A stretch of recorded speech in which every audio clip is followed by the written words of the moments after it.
In a world teeming with giants, there exists a civilization where individuals are but a footnote, yet their collective power can reshape the very earth they walk upon. This is a realm of absolute monarchy, unwavering discipline, and relentless warfare.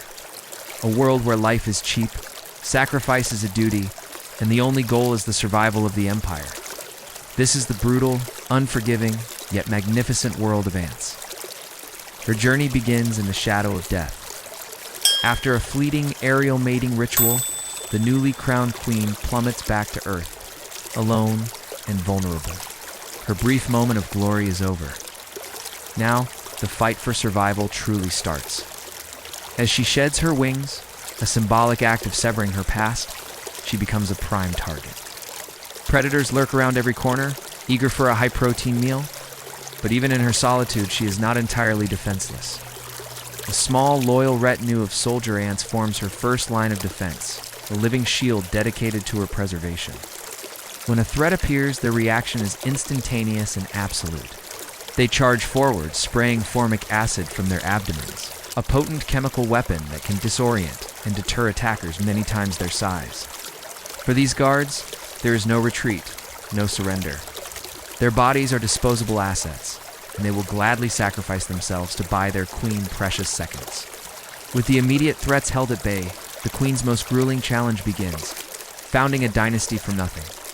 Sealed within a makeshift chamber, she initiates a process of self-cannibalism, a testament to nature's ruthless efficiency. She digests her now useless flight muscles, reabsorbing the protein and fat that once powered her wings. Even parts of her own brain are broken down and repurposed. This horrifying act of self-consumption is not one of desperation, but of creation. Every bit of her body is converted into a liquid nutrient source, a vital fuel to produce the very first generation of eggs. She is a living factory, sacrificing parts of herself to lay the foundation for a future empire. These first eggs are the most critical investment she will ever make. Each one a potential builder, soldier, and servant of the nascent colony. Her own life hangs in the balance, a race against time to produce a workforce before her own reserves are depleted. The queen's gamble pays off. From the first clutch of eggs, a new generation emerges. These initial workers are small and underdeveloped, but their arrival signals a monumental shift in the colony's destiny. The population begins to grow, then explodes with exponential speed. With a dedicated workforce now at her command, the queen's sole purpose narrows to a single, relentless task: laying eggs. She becomes an egg-laying machine, producing hundreds, then thousands of offspring each day. The colony expands, and with it, the need for a more sophisticated home.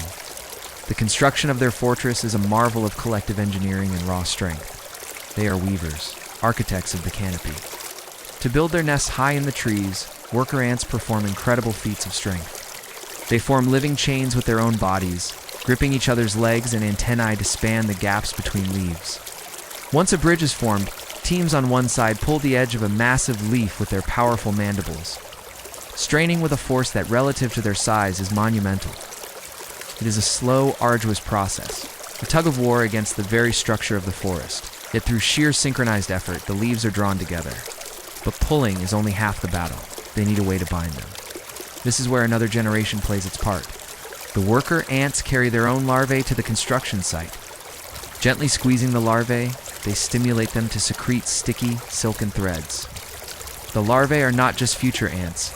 They are living glue guns, biological silk spinners that provide the protein-rich adhesive to stitch the leafy structure together.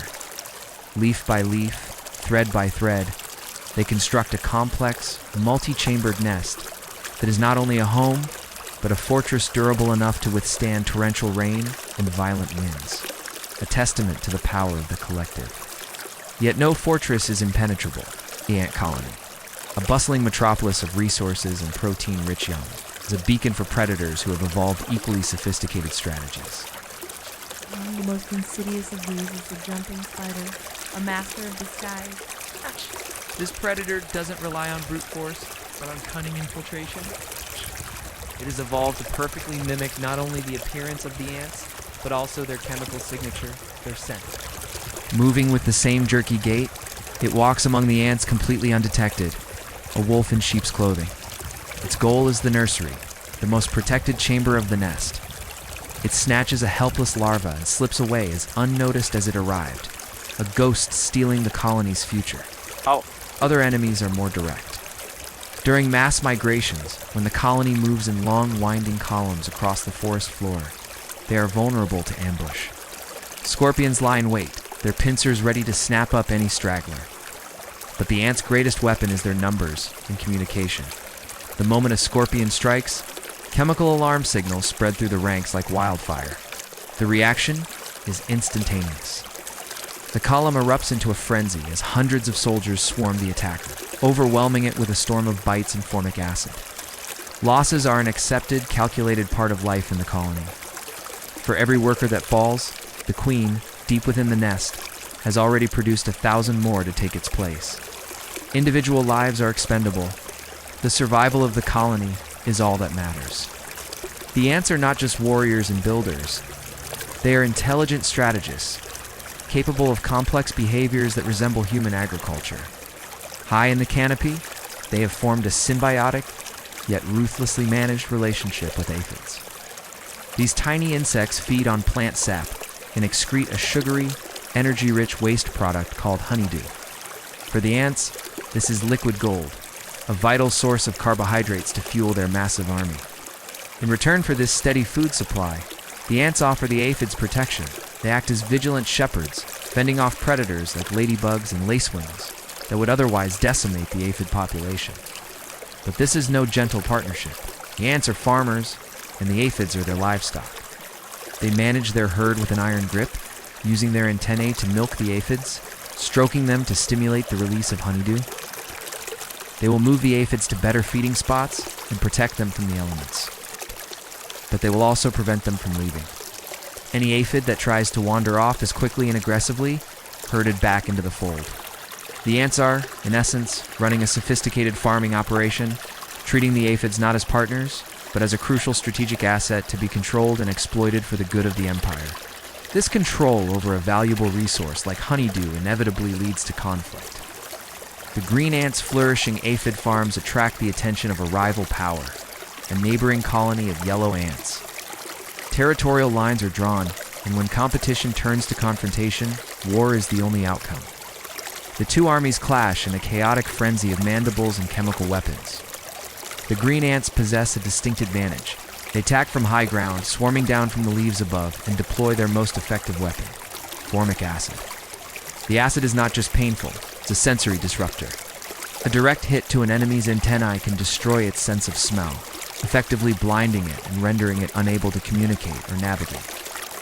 Disoriented and overwhelmed, the yellow ants are forced into a retreat. The green ant empire has successfully defended its territory and its resources.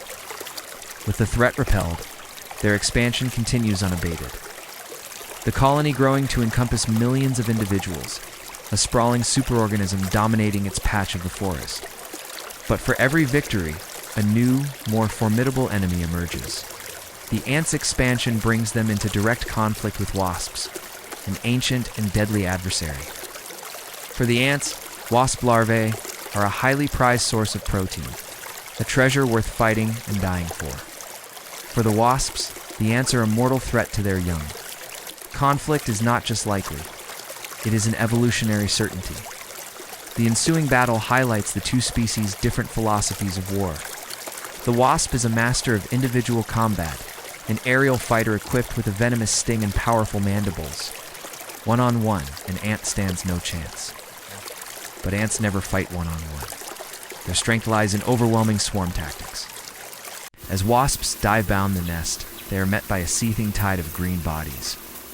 Ants latch onto the wasp's legs and wings, weighing them down, sacrificing themselves to ground the superior aerial predators.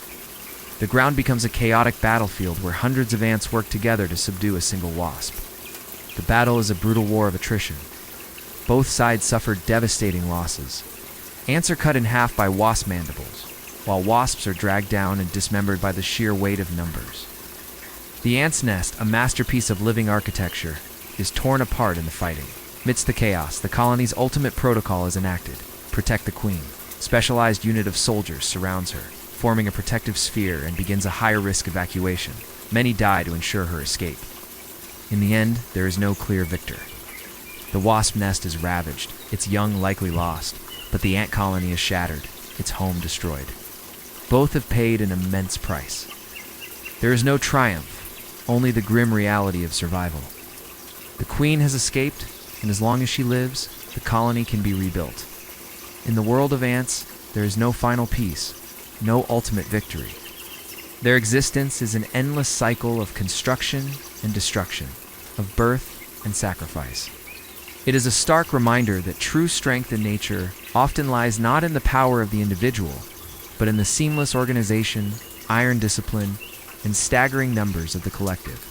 This is a society where the self is meaningless and the group is everything, where millions of lives are orchestrated towards a single, unending purpose, the continuation of the empire.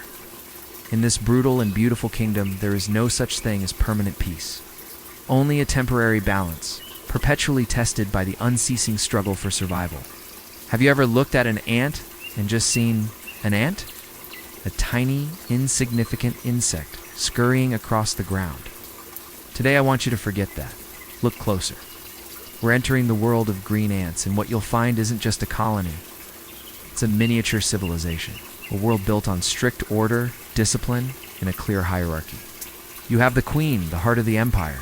You have soldiers, the guardians of the realm. You have workers, the builders and providers. Their society is a marvel of efficiency, a fragile emerald kingdom woven among the leaves. But what happens when another force, an outsider, dares to enter this perfectly balanced territory? The first invaders are their own kind, rival ant species like red ants, black ants, and the notoriously aggressive fire ants. This isn't random chaos, it's organized warfare. The stakes are everything: food, territory, and the very survival of their nest. Invaders might launch a sudden ambush, a blitzkrieg of mandibles and formic acid. Or they'll use overwhelming numbers, a living tide crashing against the green ants' defenses. Their ultimate goal? To steal the precious larvae, the future of the colony, and, if they can, to assassinate the queen. A colony without a queen is a colony without a future. Every encounter is a calculated battle, a strategic clash where the fate of a dynasty hangs in the balance. But the threat doesn't only come from below. Green ants are both fierce warriors and vulnerable prey. From above, spiders spin their deadly traps, waiting for a single misstep. Lizards, with their lightning-fast tongues, can snatch a scout in the blink of an eye. Birds descend from the sky like bombers, picking off workers one by one. Even other insects, predatory wasps and mantises, see green ants as a meal. In this world, a moment of carelessness doesn't just cost one life. It could alert a predator to the location of the entire colony, leading to a massacre. It's a constant multi-front war, where every day is a fight for existence. And then, there's the third invader, an unintentional one, but perhaps the most ruthless of all. Us. Humans. We don't invade their nests with malice.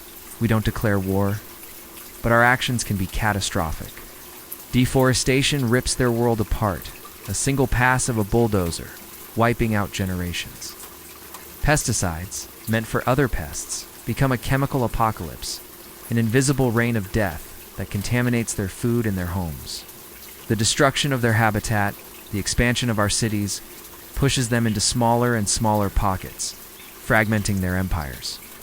Our carelessness creates disasters on a scale no rival ant colony ever could. It's a silent, one-sided conflict where the green ants can't even fight back. But do not mistake their vulnerability for weakness. When their world is threatened, the green ants rise to the challenge with a ferocity that is truly inspiring. This is the heart of their story, their fierce, unyielding resistance. The moment a single ant is attacked, a signal flashes through the colony. It's an instantaneous collective reflex. There is no hesitation, no waiting for orders. The entire colony responds as one. They swarm the enemy, a torrent of green fury. They bite, they cling, they overwhelm. One ant is small, fragile, but thousands, united by a single purpose, become an unstoppable living tide. Their defense is a testament to the power of unity, and their resistance isn't just brute force, it's intelligent. It's strategic. Look at their nest's intricate fortresses woven from leaves high up in the canopy. This isn't just a home. It's a brilliant defensive move, keeping them safe from many ground-based predators. The colony is never unguarded. Sentinels are always on patrol, their antennae twitching, sensing the slightest disturbance. Roles are clearly divided. Scouts search for food, soldiers guard the perimeter, and workers tend to the queen and the young. Their attacks are targeted and efficient. Energy is never wasted on fights that don't matter. They have no generals, no war rooms, no complex weapons, and yet there is no disorder. Their entire society is a finely tuned engine of survival. At the core of this incredible resistance is an act of profound courage, sacrifice. When the soldier ants march into battle, they fight with the full knowledge that there is no retreat. Their individual lives are secondary to the survival of the colony. They will fight to the death to protect the queen, the source of all new life, and the larvae, the promise of the future. Watching them, you see a deep, primal commitment. Each soldier that falls is not just a casualty. It's a building block in the wall that shields their civilization. It's a deeply emotional act, a reminder that the needs of the many truly can outweigh the needs of the few in the natural world. The battle doesn't end when the fighting stops. The aftermath of every conflict is a scene of devastation. Their leaf-woven nests are torn and broken. Their numbers are drastically reduced. Food sources, once plentiful, become scarce. For any other society, this might be the end. But not for the green ants. Their resilience is their ultimate weapon. They immediately begin to rebuild. Worker ants patching up their home leaf by leaf. They recover, tending to the wounded and reorganizing their ranks. And most importantly, they continue. The queen lays more eggs. A new generation begins to grow, and the colony, though scarred, endures. Their story teaches us that survival isn't always about being the strongest or winning every battle. It's about an unbreakable refusal to give up. So what can we learn from this tiny, vibrant world? The lessons are as profound as they are simple. Unity creates a strength that no individual can ever possess. Discipline ensures resilience, allowing a society to bend without breaking. And sacrifice, the willingness to give for a greater good, is what sustains the collective through its darkest hours. We often see ourselves as the center of every story, the protagonists of every great drama on this planet. But the green ants remind us that we are not. Nature has its own epics, its own histories, its own heroes, and its own tragedies. They are playing out all around us, in a world we barely notice. Beneath every leaf, on every branch, there are wars being fought and civilizations rising and falling, in battles we never even stop to look at. Thank you for joining me on this journey into the world of the green ants. If you found their story as incredible as I do, please hit that like button and subscribe for more deep dives into the hidden wonders of our planet. See you next time.